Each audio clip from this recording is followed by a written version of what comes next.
vous allez bien. Cette semaine on se retrouve avec une nouvelle vidéo et en fait je vais vous parler de mes produits de ma salle de bain. Donc en gros de mes produits pour mon visage et des produits pour les cheveux. Donc je vais commencer avec le visage. Déjà mon rituel du matin c'est de se rincer le visage et mettre de la crème. Donc une crème, j'ai la crème Diadermine, voilà, pour peau mixte. Évidemment parce que j'ai aussi bien la peau sèche que la peau grasse. Donc du coup j'ai voulu tester cette crème et en fait elle marche. Genre j'ai été assez étonnée pour le prix que ça marche parce qu'elle coûte même pas 5 €. Donc évidemment oui c'est un soin de jour. En fait même si on met du fond de teint etc par dessus, du correcteur et tout, ben on sent qu'en fait notre peau elle graisse pas. On sent même quand il y a du soleil, quand il fait un peu chaud et tout, ben il y a vraiment un contraste entre le avant et le après. Sinon le soir, je me démaquille et j'ai acheté un lait démaquillant en fait. Que de base je prenais des lingettes et tout, mais déjà c'est pas très écologique. Et en plus de ça, je trouve que ça pique au niveau de la fine peau en dessous des yeux, des paupières etc. Du coup c'était pas l'idéal. Et donc j'ai trouvé Nectar of Nature, voilà, un petit démaquillant bio à l'aloe vera. Donc je vous laisse imaginer l'odeur qui est une tuerie évidemment. Et ça aussi je l'ai même pas payé 5 €. Donc franchement je suis hyper contente parce que ça agresse pas la peau en fait. Et comme c'est bio, ben, c'est super naturel et ça va pas venir polluer notre peau même lors de la nuit en fait. Après par contre moi je sais que je suis quand même sensible de la peau etc. Donc après l'utilisation je rince toujours à l'eau parce que j'ai toujours peur de faire une réaction et que ça me pique en fait. Du coup après ça dépend des peaux de chacun etc. Mais moi je sais que ça me convient mieux quand je rince après. Et comme je rince le maquillage après, je me mets de la crème évidemment sinon ça tire et sinon on a des rides. Je me prends pas la tête, j'ai pris la Nivea. Et ben franchement la nuit c'est super bien. Un soin qui au moins qui hydrate bien la peau. Et donc voilà, la Nivea ça me convient très bien le soir. Ensuite pour mes cils, une nuit sur deux en fait avant d'aller me coucher, je prends de l'huile de ricin.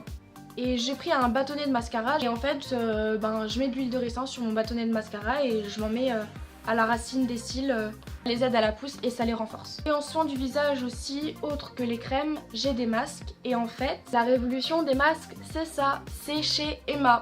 Ils coûtent 1,75 € et franchement je les avais tous achetés, tous. Et ils marchent super bien, ils agressent pas la peau, ils sont super top. Après moi je sais que j'ai deux préférés, c'est les masques film, donc ceux qu'on décolle comme le masque noir. Il y a plusieurs catégories de masques exfoliants, donc les films, ceux qui sont à la boue. Et franchement en fait ils marchent super bien, je suis super étonnée et agréablement surprise vraiment pour le prix. Après je parle pour les filles, mais les garçons au niveau du visage c'est aussi important de s'hydrater. Il faut mettre de la crème les garçons, c'est important. Pour la peau, pour les rides, pour tout ça, c'est important. Plus on est jeune, il faut commencer déjà dès tout petit à mettre de la crème. Et pour mes cheveux que j'ai lissés cette semaine, j'utilise en shampoing. Ça a révolutionné ma vie, même pour les pointes, pour mon cuir chevelu et tout. C'est le Elseve, huile extraordinaire de L'Oréal. Et franchement, c'est une dinguerie ce shampoing. Même lors de la douche, on sent que les cheveux ils s'imprègnent du produit et que en fait ils prennent une espèce de matière super douce et tout ça pendant le shampoing. Donc en fait on sent que même lors de la douche ça agit. Donc c'est un truc de malade en fait, j'aime trop ce shampoing. Je resterai sur ce shampoing toute ma vie je pense. Et j'ai vu qu'ils ont sorti l'après-shampoing donc je ne l'ai pas encore acheté. Je vais le faire très vite. Parce que je pense que ça peut bien compléter le soin qu'il apporte pour réparer nos cheveux au maximum en fait. Je prends aussi de l'huile extraordinaire pour mes cheveux après le shampoing. Quand j'utilise pas de masque lors de ma douche, pour les pointes, j'utilise ça après la douche. Faut pas faire le masque et l'huile. Faut faire soit le masque, soit l'huile. Sinon les cheveux graissent plus vite. Et donc l'huile extraordinaire, c'est à mettre sur les pointes et je sais que moi ça arrive à sculpter mes boucles aussi. Quand je mets mes cheveux en avant et que je remonte mes boucles avec l'huile, ça les sculpte et ça leur donne une meilleure forme. Donc franchement pour les cheveux bouclés c'est bien aussi. Et ça les hydrate évidemment vu que c'est de l'huile. Et il faut pas aussi remonter trop haut sinon ça graisse les cheveux.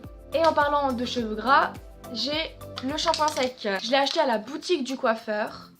Il est pas cher, il est à 4 € et quelques je crois. Et en fait il marche super bien. Parce qu'apparemment le shampoing sec de Sephora est pas top top. Mais vraiment lui, pour l'avoir essayé, pour l'avoir racheté, et ben il est vraiment bien et je recommande. La marque Kerasoin Professionnel évidemment. Ouais franchement je recommande vivement ce shampoing sec parce qu'il est vraiment bien. Je rajoute une petite parenthèse pour les filles qui ont les cheveux bouclés comme moi ou ondulés etc. Il faut pas trop forcer sur le lisseur. Je sais que parfois c'est un petit peu difficile à assumer. Moi je sais que j'ai difficilement et longuement essayé d'assumer mes cheveux bouclés. Et bon maintenant c'est fait, j'arrive à assumer le fait d'avoir du volume et beaucoup de cheveux. Mais il faut pas forcer sur le fer parce que sinon ça les casse. Et déjà sachant que nous qui avons les cheveux bouclés, les cheveux sont secs, on le sait, c'est connu et reconnu. Donc faut pas abuser sur le lisseur. Après évidemment chacun fait comme il veut, mais c'est juste un conseil pour garder vos cheveux en bonne santé. Sur ce, voilà, je vous ai présenté mes produits, j'espère que ça vous a plu. Si vous avez d'autres produits pour votre visage ou pour vos cheveux, aussi bien lisses que bouclés, n'hésitez pas à m'en faire part en commentaire, ça m'intéresse vraiment de connaître de nouveaux produits. Si la vidéo t'a plu, n'hésite pas à mettre un petit pouce en l'air, n'hésite pas à faire parler de la chaîne. Sur ce, eh bien, je vous fais de gros bisous, portez-vous bien et je vous dis à la semaine prochaine.